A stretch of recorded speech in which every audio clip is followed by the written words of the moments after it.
To all those above me that watch over me, to all of you, my fave para peeps on this side of the veil, welcome. This is the Paranormal Ministry. I'm your host, Shawn Whittington. I'm a seminarian in the United States Old Catholic Church, and thank you so much for showing up. I don't have a show without all of you, so God bless you all for taking an hour out of your busy Monday to hang out. If there's anything you want to know about my wife and I and our ministry work, go to our website, www.ghost-b-gone.biz. Anything you want to know about us is there. And if there's something you want to know about us and it's not there, call me.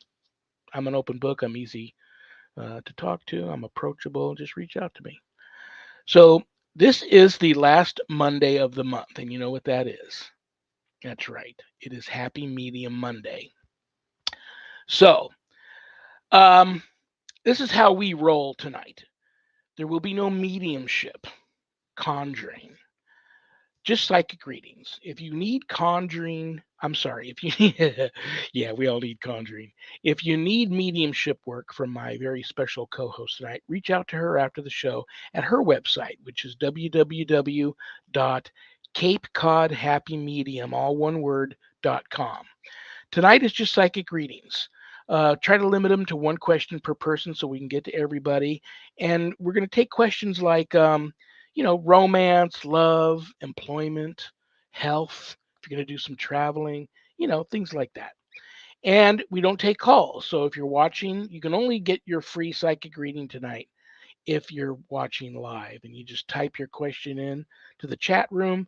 My very talented producer, Zach Clayton, will put it up on the screen. My co host will read it and she'll give you your psychic reading. Pretty simple. So, are we ready to go? I know I am.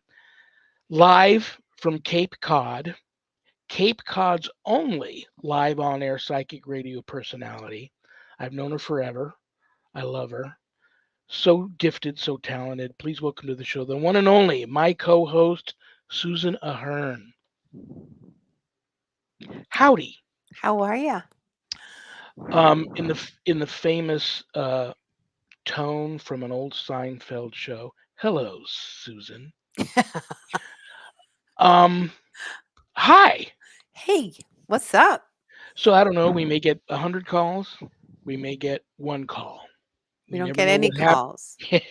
We never know what's going to happen on Happy Medium, and we always have, I my Tonto to my Lone Ranger is my wife who always watches. She always makes sure she watches at least this show every month, and she's all, well, I like to wait and see just how many people need Susan, and if there's not very many, then I Oh, have a question. I'm all, okay. Well, just write it down and be ready later on if we don't get a lot of people calling in. But what do I want to talk to you about until there's we? always something to talk about, too. Yeah, We always have good topics. So, I want to tell you how popular that episode was where I had you and the whole mass haunting team on. Very popular. Probably one of the, if not the most popular episode of the Paranormal Ministry this year. mhm. So much so that last Monday, when I took Monday off for personal reasons, Zach replayed that episode, and I'm still getting people reaching out to me talking about that episode. So, give my best to the team. I plan to have you all back on again. That was quite a juggling act to get you all together at one time for that. And I probably will, I've had you on, I've had Daniel on. I'll probably reach out to the other team members one at a time, pull them on here because individually they're all such great people and cool to talk to. So, um, and I kind of, it's tough on a 1 hour show to do mediumship work. It takes a lot more. First of all, ghosts don't act on command. If someone calls you and needs you to talk to Aunt Betty because she just passed away, does she have a message for me? It takes a lot of time and energy for you to channel and reach out to spirit. And then those questions always lead to quite a few more. And then you end up, you know, uh, missing out on giving readings to some people that might um, really need some advice on something. But I know you are like a spirit magnet. So if there's any spirits floating around that say, "Oh, hi, just wanted you to know I'm here and I have a message for you," yada yada yada. Feel free to, I know how spirit are too. Feel free to Hmm. throw a message out from Yeah. spirit if that happens to you Okay. tonight. Um, Well, there's a spirit in the office. I didn't want to let anybody know in the office because I share the office with other people. So I didn't want to let them know that there was somebody around, looking around. And then my daughter told me that she goes, "Oh, the ghost is playing with the door," and I never mentioned it to her because I don't want to freak anybody out. And yeah, the ghost has been opening the door, and it's a punch key lock. So I don't know how he's doing. He's pretty good if that's because I can't even remember the number sometimes. And yeah, so there's something here in the building. It's attached to the land. So it's not actually the building, which people go, how does that work? So um, whatever was here before, because things have been here for a lot, well, not really New England, but out west, things have been out there for a long time. And we just have um, residual, whatever's residual on the land, whoever owned this land before has left something behind. It was very proud of this property, it feels like more of a caretaker type energy. He's kind of walking around kind of assessing, who am I? Why am I here? It feels a little confused, like like who are you? So they're stuck in their time loop continuum, and they're not upgrading because they can't jump into our, well, he can walk through my timeline, but he can't understand it because this is all foreign to him. And he's just kind of confused, but he just then continues to go on his loop. So I don't really know. I haven't spent enough time to talk to him. Sometimes I see so many that it's like if I talk to everybody, I would be exhausted. So um, but yeah, he seems to be nice, so which is cool. So if he shows up tonight, hello, hello. that's a great question. See, I'm already psychically in tune with my wife. I was going to ask you about the puppy and ask you what did you do on Friday, which was National Dog Day.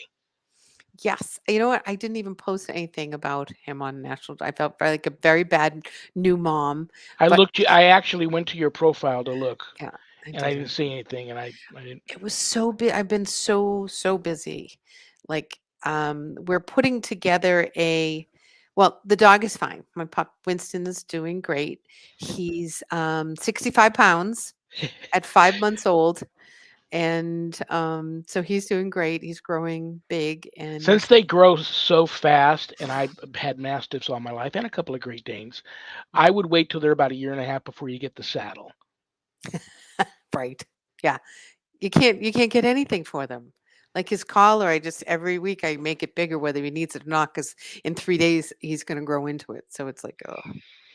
So, but he's doing good. Um, Well, that's a good question. Hi, Sita. Sita, Rita, Leola, Innes, Haverty Ramsey. whew, say that fast. um, can a ghost follow you from place to place? I'm gonna let you. You're the co-host, and I'm gonna let you wing the answers. All right. Yes, Sita. I'm gonna go with Sita because I don't that your first name. We'll go with Sita. Um, yeah, they can follow you. So if you've had a house that had ghosts and you've moved, they can follow you there. If you work in a location that has spirits, energy, entities, they can follow you from that work and you can bring them home. If you're on a ghost investigation, you can bring them home from that as well. So it's really important to um, close up your energy. When we do investigations, we seal ourselves up. I remind the team, don't forget to seal yourself up before we go into the investigation, because we all arrive at different times because we're all from all over. And so seal yourself up and then cleanse yourself when you leave. And And sometimes that's hard because you're exhausted. It's 3 o'clock in the morning and you forget that step. And when you forget that step and everybody else's, our energy's low, it's a perfect time for a ghost to come in, settle in, get comfortable. They love the energy, they love the light that we bring in. Um, and they'll find a little hole in your energy field and make their way in, get comfortable, and you can bring them back to your house. So yeah, that's totally possible. Thank you for that question. That was a cool question. Hi, Charles. Susan, will my journey speed up in the near future, such as finance? All right, let's look and see.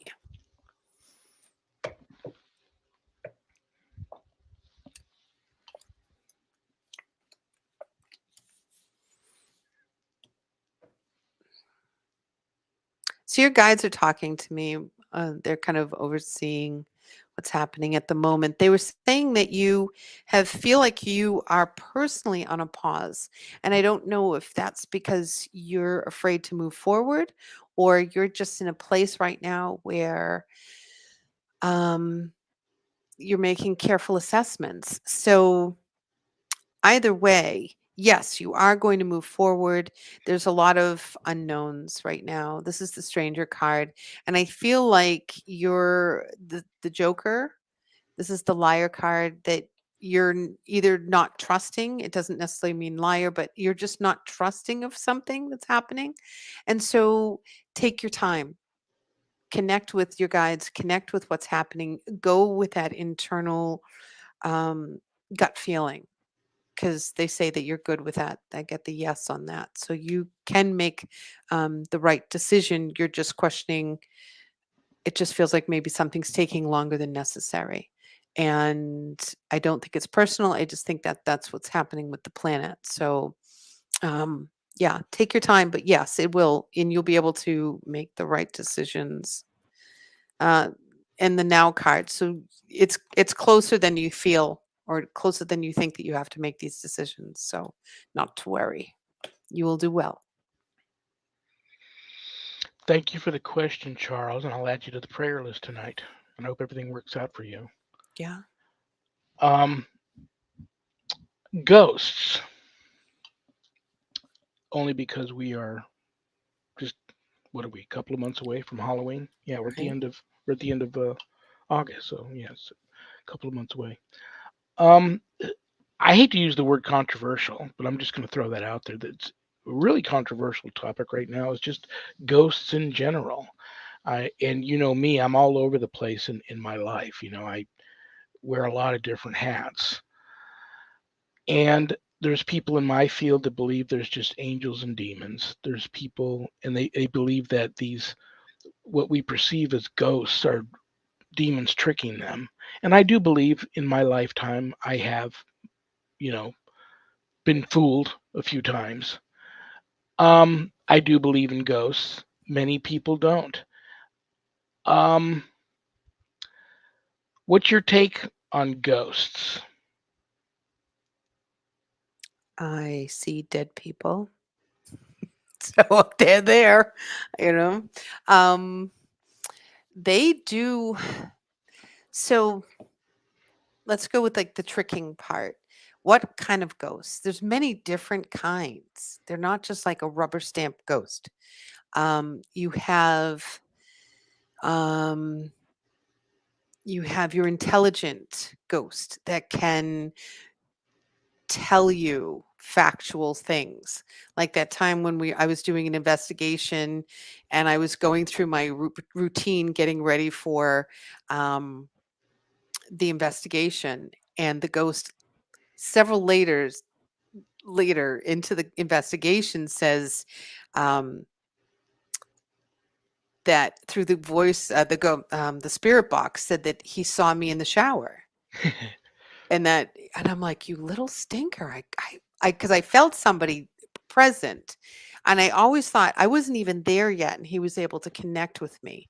So that was interesting to me. I always thought that that was very now that's intelligent when they can say, "I was watching you earlier." And I was like, "Were you watching me in the shower?" And he was like and then that creepy, "Yes." It was like, "Ugh." So, I still take showers before investigations, but Hi, Charles. Delta Paranormal, Charles. I have a case between two sisters. One passed away 2 years ago, and the live sister is being haunted by her, and now we think she, said dead sister, stole from mom, mm, and mom thinks she did it. okay. So there's a little bit of animosity going on between the two sisters. And Okay. that sometimes it's interesting how that stuff can carry on over It after really death. can. And that holds a spirit here. Hmm. That Greed does too. So there's a theft, there's a possession, people that possess cars. Like I see that a lot. Guys that love their vehicles more than their wives, they will stay with their vehicles. It's crazy. Houses, people that really think that this is my house. This is my house. Get out.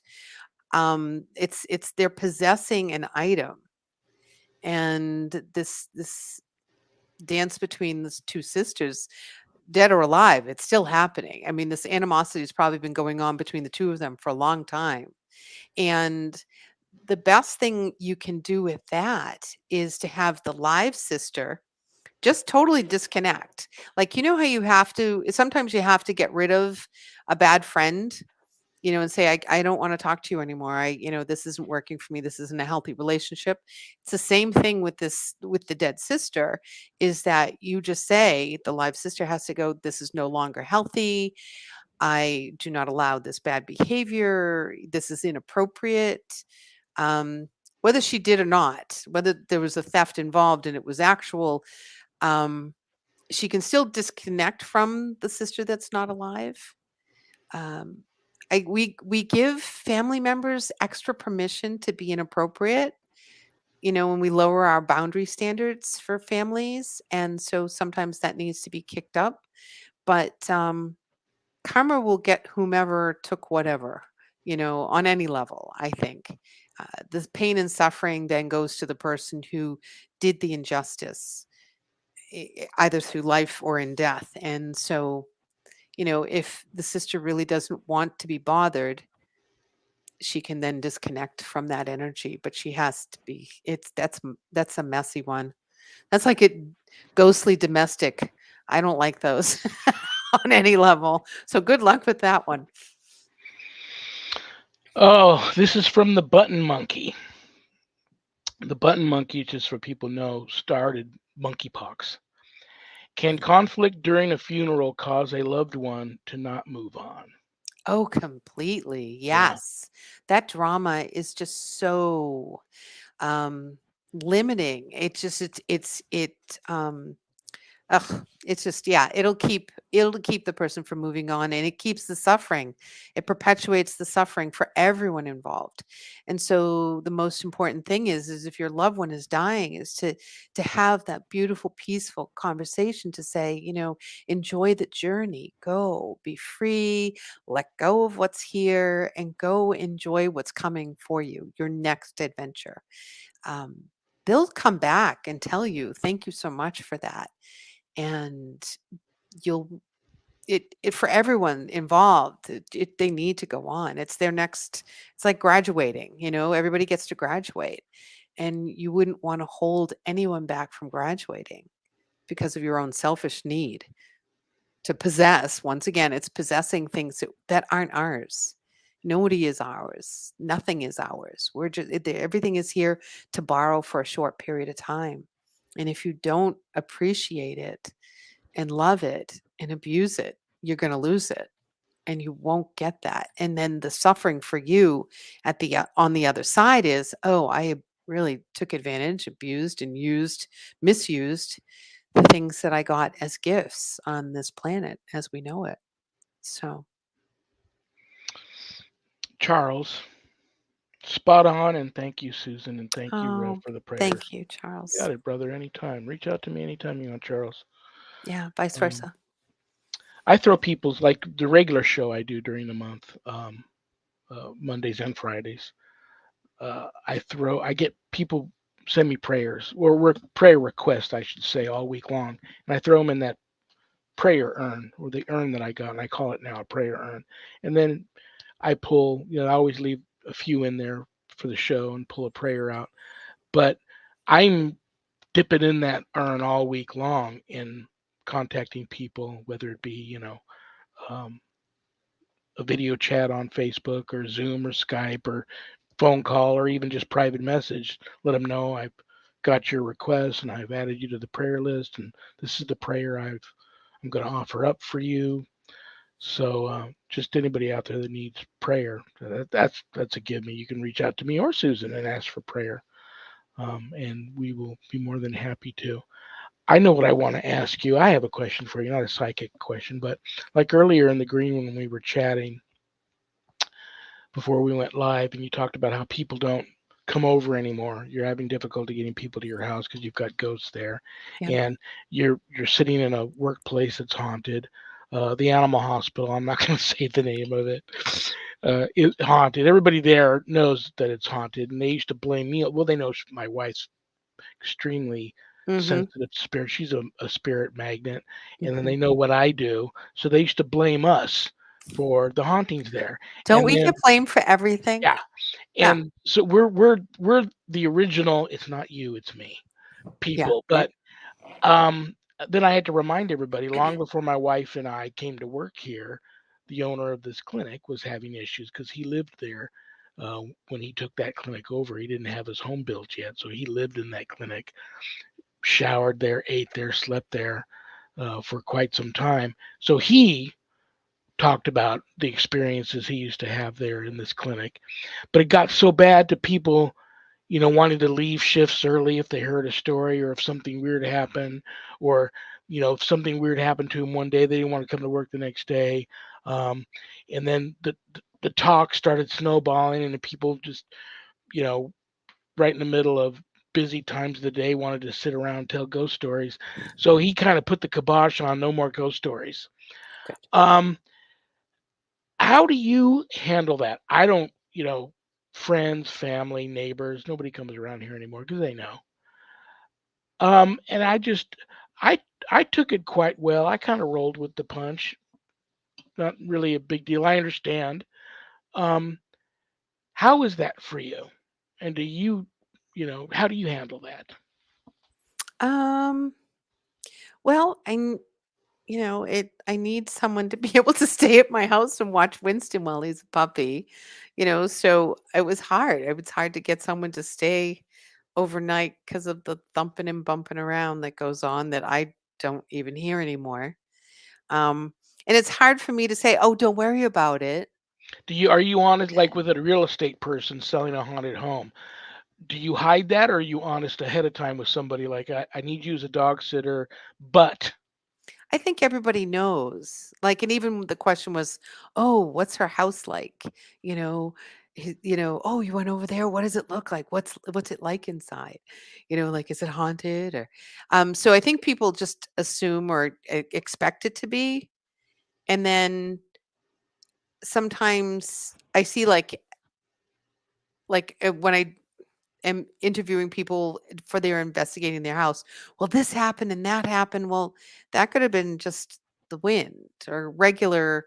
This just fell over because you left it in the funny position, or So sometimes it's just not a ghost, and it's just stuff happens. Just natural stuff happens. Um, Gravity brings things down. And then there's the weird stuff that we all know is just not, and it's a ghost, like, stuff at your house, like, it's just a ghost, and that's the way it is. So, I can't make people feel comfortable, but I try to. It's just I don't know. paranormal discovered whales. Cool. Whales. Mm. My name is Barbara. Hi Barbara. Could do a could do with a prayer. I have a cancer procedure in the morning. Oh, yeah. Barbara, hold on.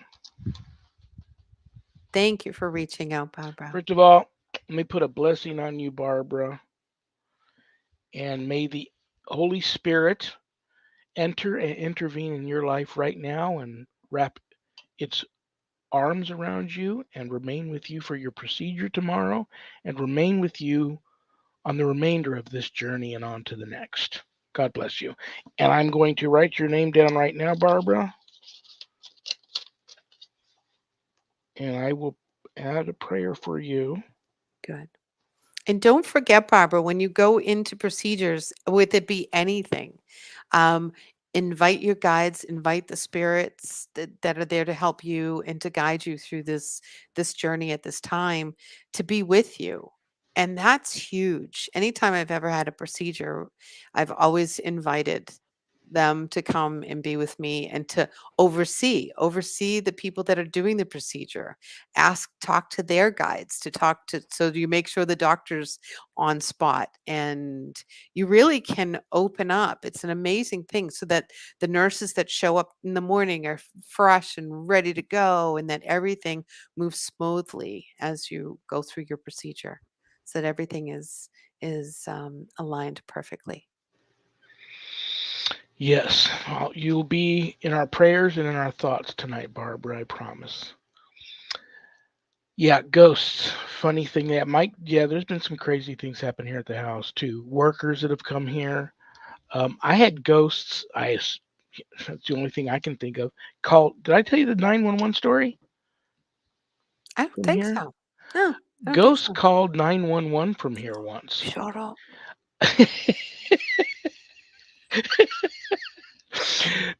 I don't know why. That's My crazy Sharon was too. working. This is when, first of all, Sharon's a workaholic, and Oh, you I think both at this, are. I think at Hello. this time she had like 3 jobs, and she was a special usher at the MGM Grand.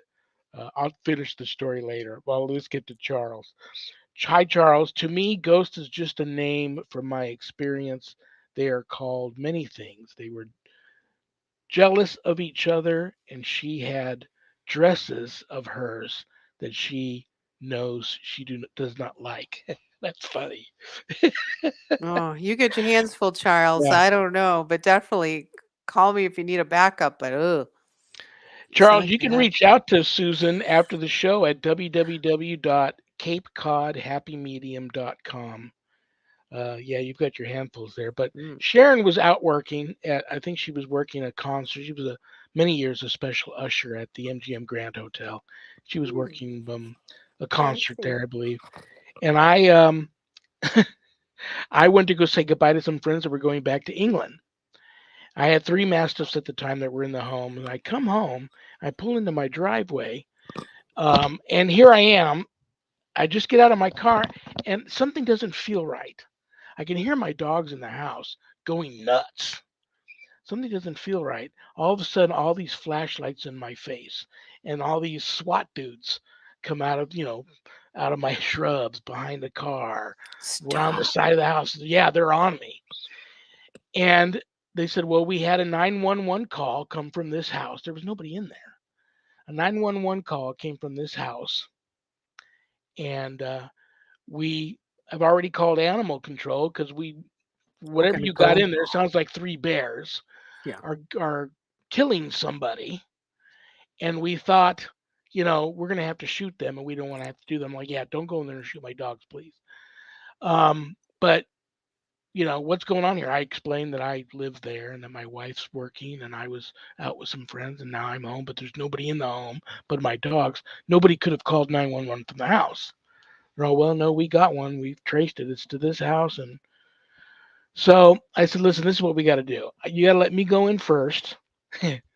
I'll get all my dogs wrangled into my master bedroom, which is that window right there. And I'll turn the light on. I'll open the blinds so you guys can look inside and see my dogs that are securely locked in there. Then I'll come back and let you in. And I don't care how many of you. You all can come in and scour my house if you want to. Only 2 of them came in, but I did just that. I let them come in, and the guys were going around the house. Never, there was. They thought maybe an intruder had got in. My dogs were killing him, and he got to the phone and called 911 to save himself. Right, But there right. was nobody in there. Um, Wow. and so the guy, one of the cops, is in there, and he's looking around. He sees all my paranormal equipment. He sees, a couple of signs I have in there, "Ghost be gone," and yada yada yada. And he's all, what do you do? I just told him what I did. He goes, no, what do you? And I said, I'm a veterinary technician at an animal hospital. He goes, no, what do you really do? What's that stuff?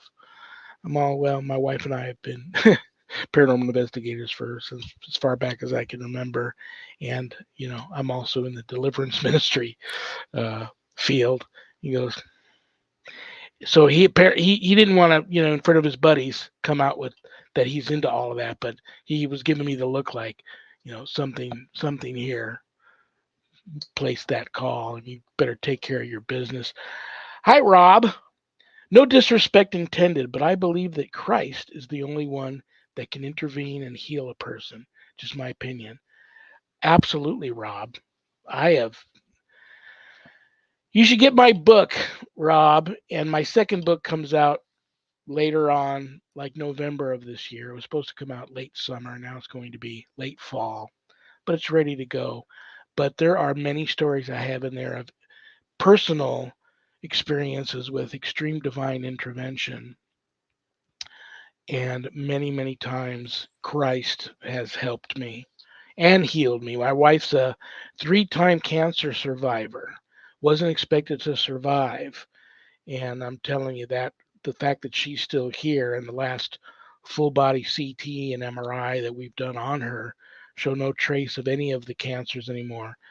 Because one night I went when my wife was actually dying, and I knew that I was going to wake up in the morning laying next to her being dead in the bed.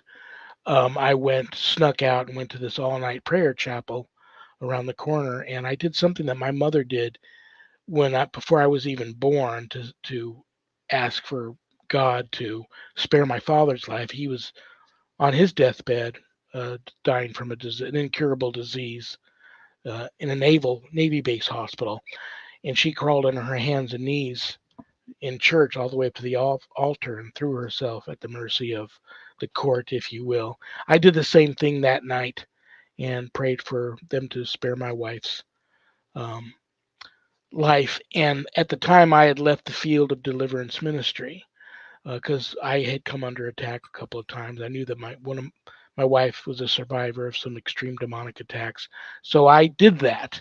And when I came home that night, my phone was ringing. This is like 4 o'clock in the morning. My wife's down asleep. My phone's ringing, so I answered it real quick. It was a friend of mine who I'd known him all my life since we were young kids, and I hadn't seen him in many, many years.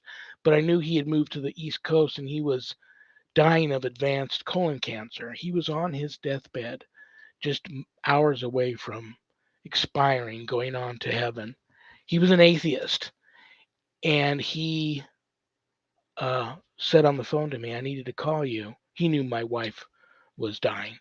He said, I wanted to call you to tell you that I just met God, and God wanted me to call you and tell you that Sharon's going to live and that you need to continue doing what you've been doing and fighting those responsible for what happened to her. So, I reached out to his family right away, letting him know that he found God at the very end, which, you know, they loved that. But he didn't lie to me, and I knew he wasn't lying to me, and I knew that he actually met God, and I had just talked to Jesus myself, and Sharon survived. So I agree with you 100%, Rob. And in my field, that's what it is. And I know you're a very spiritual person too, Susan. You're a. We argue on this. I always say like 7. You always say 5. But you are a many times over death survivor. I don't even like the term near death because if you die and you come back, you're a death survivor. You're not near death survivor, and you've had many of those. Um, so you have you've experienced your own divine intervention many times over, Right. and so would you like to add anything onto what Rob said? No, I think you covered it pretty good. And I like that people can come in and have their own opinion if they're willing to discuss it. I think that that's wonderful. I don't mind anyone's opinion. So yeah. I also want to add, Rob, that many people ask me all the time, call me up and ask me, I need you to come to my house right now. I know there's a demon in my house. And it might just be a ghost or whatever they have going on. And I don't travel well. A lot of people call me, they're out of state, some of them in another country even. I'm the hardworking blue collar guy that pretty much survives from paycheck to paycheck. When I'm not doing this, I'm a veterinary assistant. We don't make much money. My wife's the office manager at the same animal hospital. She's been there 20 years. So we are that true blue collar middle class family that gets by from paycheck to paycheck. And so I do a lot of counseling, and a lot of people don't realize that they are truly the ones that have the power. I don't have any magic powers. I'm not going to come over and wave a magic wand and make it all go away anyway. All I can do is put my arm around you, help you draw your line in the sand, and help you stand up against the bully. But I don't have any magic powers. But when I deal with the demonic, I have been blessed with the gift to be able to channel the Holy Spirit that comes through and takes care of all of that, for me and the client in these severe demonic hauntings. But I do nothing. I I have no magic powers. So it is all Christ for me. I agree 100%. Right. You're So just the conduit. I have Yeah. friends from all walks of the paranormal community, all walks of life under that umbrella. I've got friends that are witches, friends that are pagans, Jewish friends, Muslim friends, Hindu friends, Catholic friends, Christian friends, hardcore Bible thumping, dancing with the snakes up in the mountains, the Appalachian Mountain friends. I got them all. I love everybody. I don't judge. Right. Your thing is your thing. You got to talk to everybody. At the very end, trust me, at the very end of this journey, we all will talk to God. And then you can you can deal with it then. So I have a question for you. Do you think, going back to the 911 call from your house, do you think that that was a demonic setup?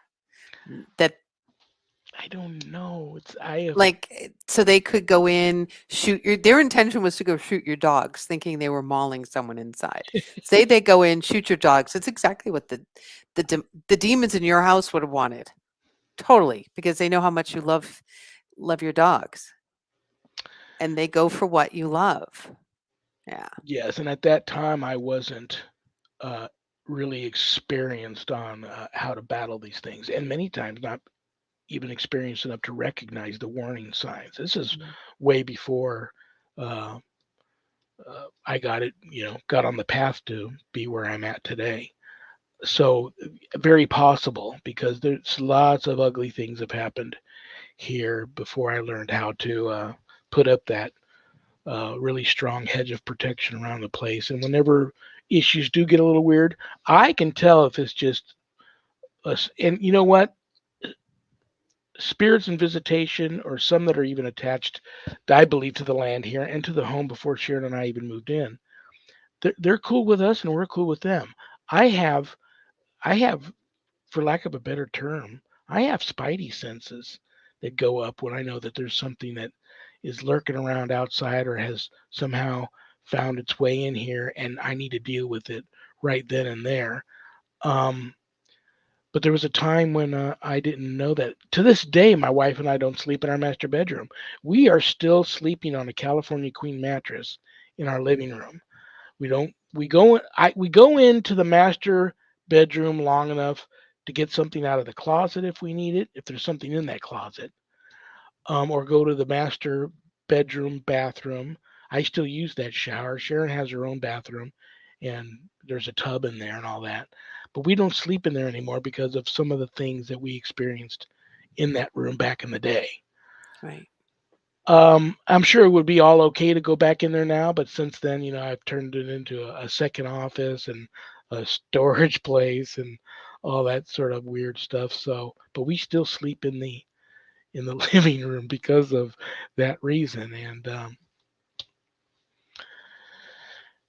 It does is your what it dog? Have you is. noticed if your new puppy has noticed the spirits in your house? They have. They picked on him a little bit, and then I Oh have to yell at no! yeah. Oh I wake up, I hear no! this rummaging, and he's cowering in the corner, and I'm like, "Okay, not cool."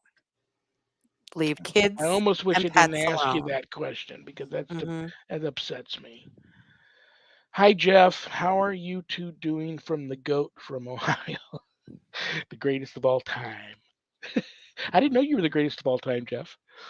I thought that wasn't that Brady? The goat. We're doing fine, Jeff. Thank you for being here. God bless you, brother. I don't have a show without people like you that tune in and support us. So great. Hi, Charles. I've had two afterlife experiences and can tell everyone there is beautiful things to come for us. Yes, Sharon will tell you that too. Sharon has, you know, she died once of a severe asthma attack when she was much younger, crossed over, saw relatives and family members that had gone on before her, waving, beckoning her to come, and she heard the voice say, "It's not your time," and boom, she was sent back. And you too, Susan, um, can attest to this. And people don't want to come back. Almost get mad, Well, when you you know? make it to the other side, you're like, "Yes, I made it," you know? And then you're like, "What? What? I have to go back with what? I don't wanna go back with them. They are cray. You want me to go back there?" And you're like, "No." And then you do. You they I was able to see what I was gonna miss, how much my presence was going to mess up a certain, rhythm that was already predestined, and I realized, "Oh, that's not okay. That's gonna mess up a lot of things." By an early exit. So take that into consideration when you have the option. But oh, what was I going to ask you? Oh, it Y- was about the dog. Yeah, No, I no. don't like that either. You really, No, I drew a line with that. It was like that's not cool because they do run around at at that certain time, and um, it just is. The veil is just so thin, and it's hard to say exactly who it is and what's happening. So, I don't know. I just ignore it, and if it really makes me mad, then I get up there and I yell and scold them. "If I have to yeah. come out there, you're in trouble." So, Poor little guy, I know Winston. it. Poor little So one. I I'll bring say, him to my room and I let him sleep there, but I don't want him to get comfortable because he snores, and I sleep so lightly that I'm like, oh, you're done. You're a goner. "Oh, If they're snoring at 6 months, I it's hate like sawing a tree down when they're it." 4, 5, and they get mastiff type breeds and Great Danes get gassy. They So are, that is a yeah, thing. I didn't realize that was a thing.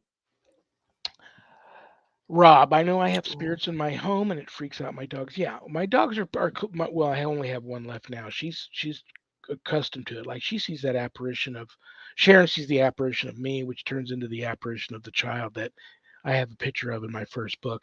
And as that spirit walks through the house, my dog watches it, but she doesn't get freaked out.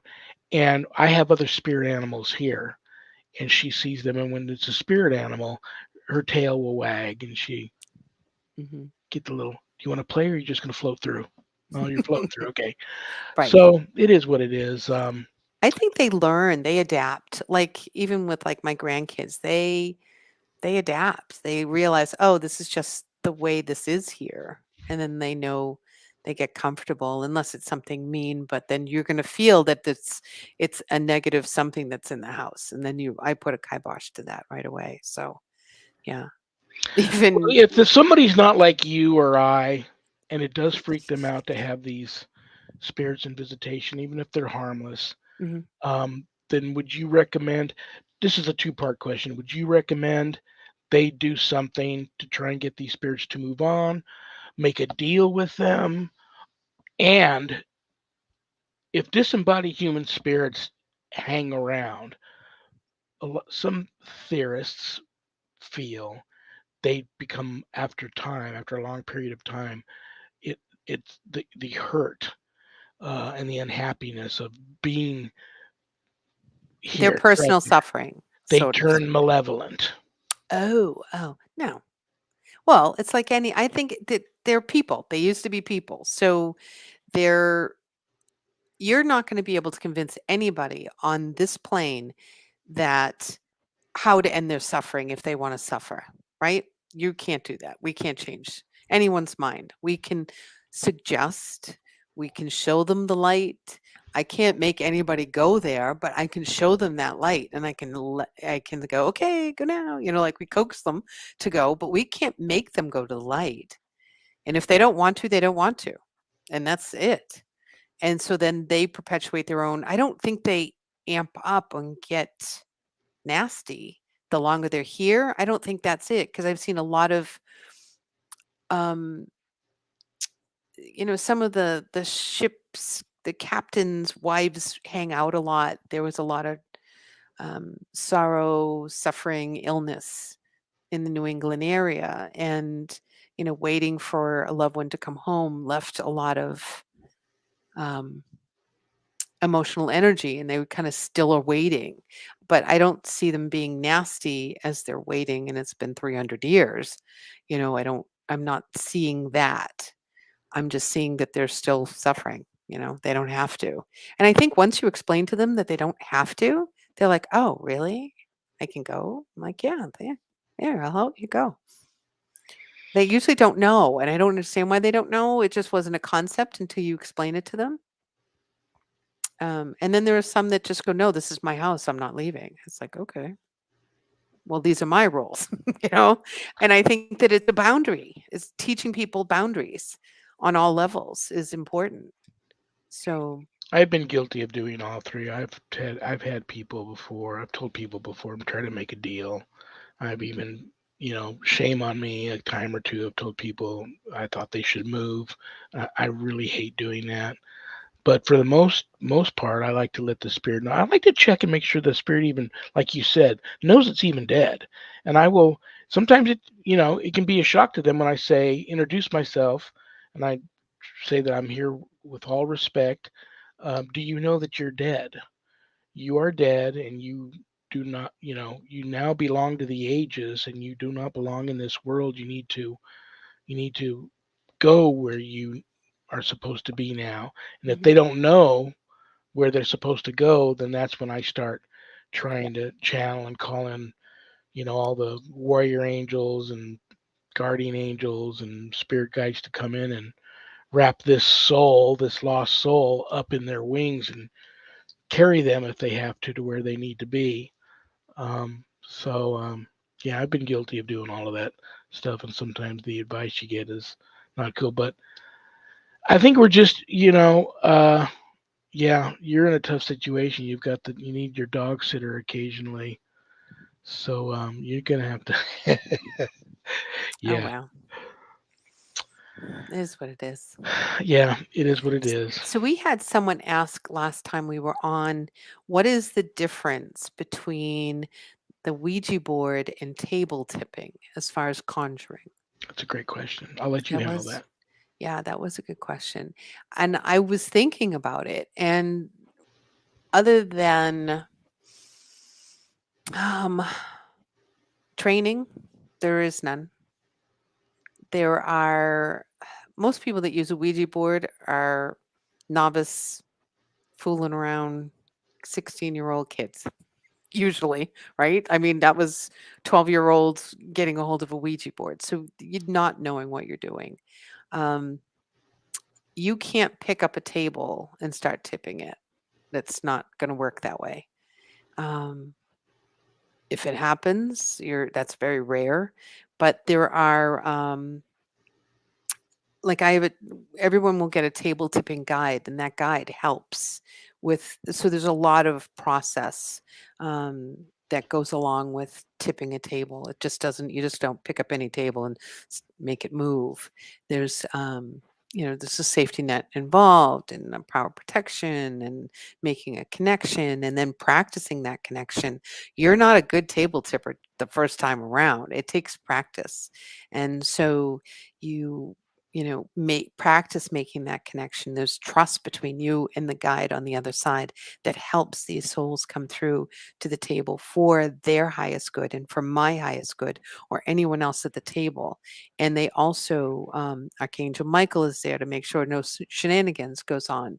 And sometimes something less than um, um, what's the word, I don't want to say less than perfect because that's not the word. It's just less than Something a little lower vibrational, a little Thank you. mischievous. Perfect. Yes, will slide its way through. And you can tell because you're like, wait a minute, wait a minute, wait a minute, what's happening here? So that happened the last time I table tipped with this wonderful woman that also tips. And she was, I had trained her and she had trained with other people. So she's very trained. Um, but while we were tipping, something less than of higher vibration came through and gave us false information. And we've tried now 3 times to get back to tip again together, and something keeps coming up, and this time she got COVID. So a prayer out to her as well, please. And I will give you her name off Yes, camera, but please do. I'll add her yeah, to. I'll add her with Barbara and put her on yeah. them both on the list tonight. Yeah, she's lovely, lovely woman. And so we're trying to get to the bottom of it, and it's interesting how something keeps blocking us. So that makes me believe that there was more of a negative, mischievous entity behind that. So, but anyways, so if you had $1.2 million, would you buy the Conjuring house? I was just about to reach over here and talk about a couple of locations, so you're already tapping into my energy here. Would I buy the Conjuring house? Um, Not if that's all the money I had left. You already have a Conjuring house right there where you're sitting in it. You don't need another one. uh, probably not. I think I don't know why. My answer is probably not. Mm-mm, Um, I wouldn't. A lot of people don't know, and I talk to people about this all the time. Someone, even to this day, someone might stumble upon the original The Conjuring movie, and it'd be the first time they see it. I'm the first person they call afterwards. They want to know, did you see that movie? Yeah. Did you like it? Loved it. What do you think about all the stuff that happened in there? And it freaks. It kind of makes them go like this when I go, well, did you know that a lot of that stuff never really happened? True story that the woman that wrote the 3 books that grew up in that home that wrote the 3 books about that story. That's the true stuff that happened in the Conjuring. All of that stuff. You know, very little of it in the movie did happen, and that Lorraine and Ed Warren really only were very minute in real life part of that story. So, and people are very surprised when I tell them that. And then I recommend they go read the real books. Hi, Rob. He's back. 1.7 million. Oh, Ooh. I And missed a I would couple. love to buy the Amityville house. Oh, Good for you. That's you can another have one I won't be buying. Yeah. right. Lizzie Borden house, another one you can have it. Um, I'm like, yeah, I probably, these yeah. things lie dormant. The real bad ones lie dormant sometimes 20, 30, 50 years when you least expect it. And then everybody around you, your family and your animals and neighbors and friends, sometimes something about you kicks these things off and then everybody's in danger. Isn't But I that want to, interesting? here's Yeah. the list, this list here, and I know you live by there.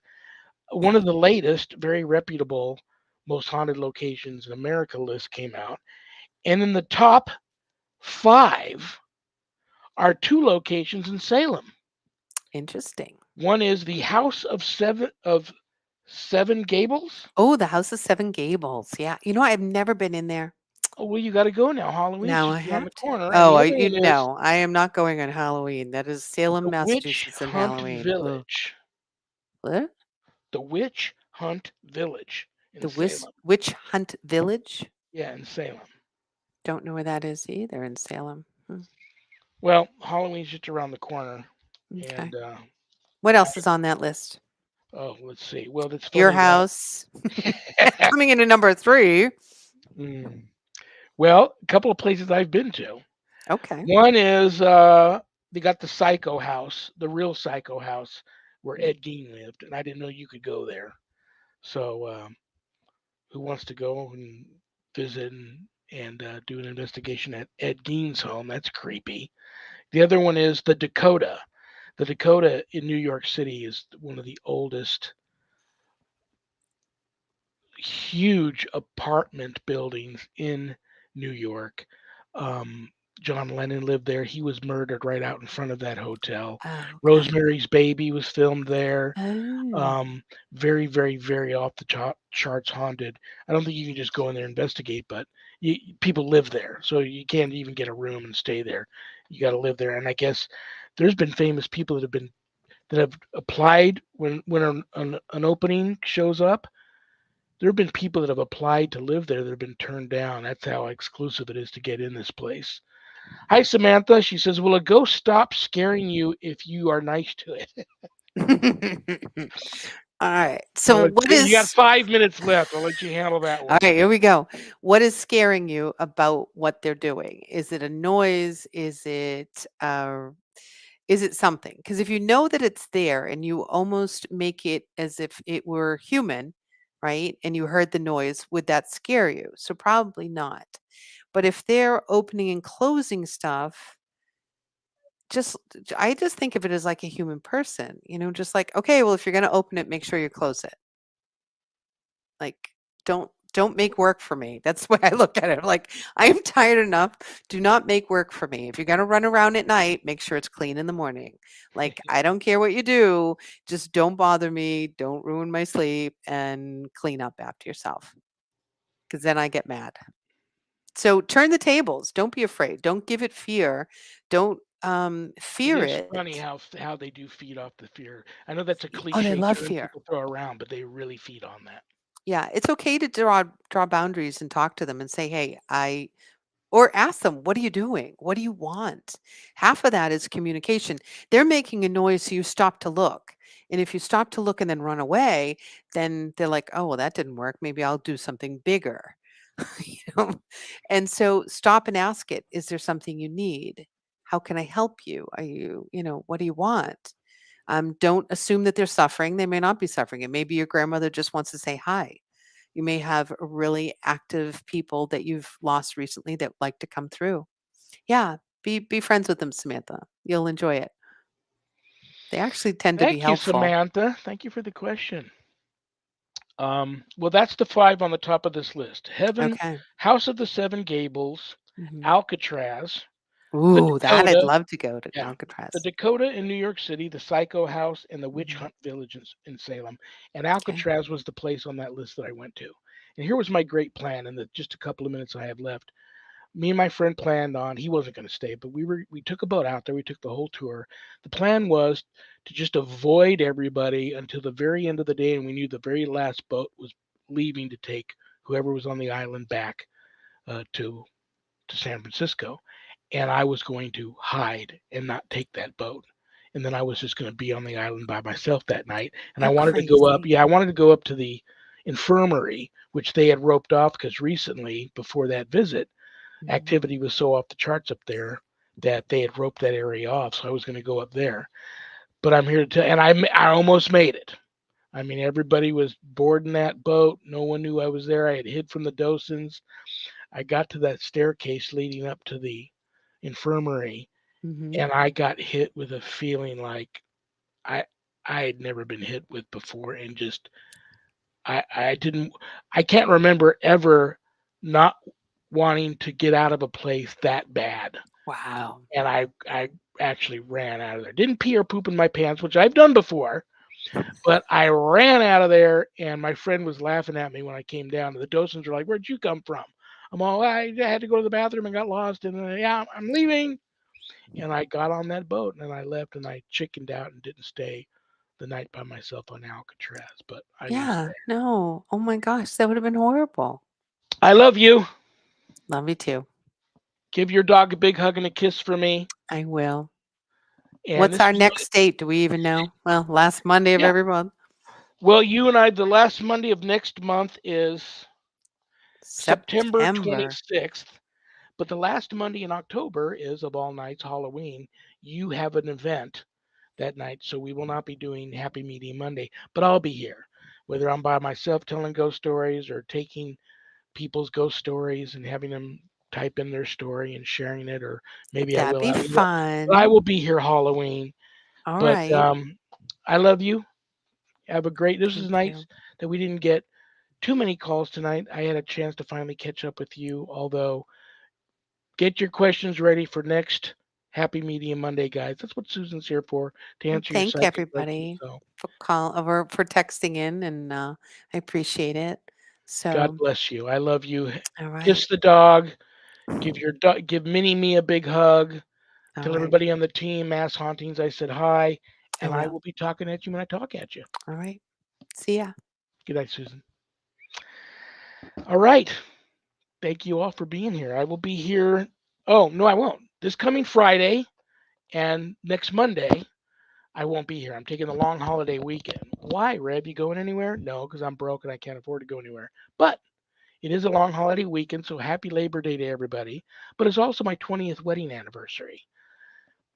I know, right? That's divine intervention? That's Jesus. How Sharon stayed with me for 20 years. But I will be back the following Friday, the 9th, September 9th, with Tara Vioska Mead. You all know her. Scrying medium, a member of Pacific Coast Paranormal. That's going to be a great show. So, I love you all. Thank you all for being here. I don't have a show without all of you. Have a great holiday weekend. Stay blessed. You're all on the prayer list. I want to thank Zach and Adrian Clayton, my co producers. Thank Things Network. Thank Temple of Phoenix Rising Entertainment. Thank you, Skeleton Key Network. Thank you to Pact, Podcasting for All Coming Together channel. For all podcasting, simulcasting my show. I love you all. Good night, Jack. Good night, Danny. Good night, Dog. Good night, Harold. Rest in peace. Good night, Ernie. Good night, Bill. Good night, Dan. God bless you all. Peace.